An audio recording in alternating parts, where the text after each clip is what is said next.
بعد طعام تمام شدن پیامبر صلی الله علیه و سلام میگفتند که الحمد لله الذي اطعمني هذا ورزقنيه من غیر حول مني ولا قوه. حمد به اللهی که این طعام به من طعام داد بدون حول و قوت و مهنت. الله تعالی آسان کرد. در دیگر حدیث آمده است که الله تعالی از بنده راضی میشد وقتی که طعام خورد یا شراب نوشد و حمد گوید. به الله تعالی حمد گوید بعد طعام، الله تعالی از وی راضی میشد. بنابراین بعد خوردن طعام البته به الله تعالی حمد گفتن لازم است. از دیگر دعاهای الحمدلله الذی اطعمنا و سقانا و جعلنا من المسلمین.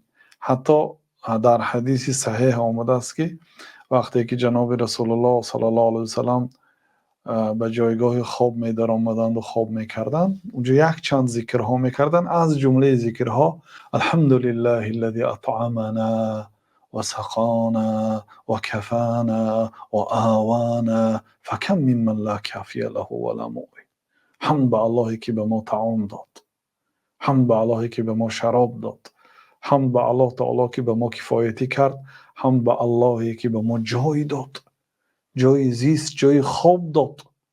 فکم ممن لا کافی له ولا مؤوی.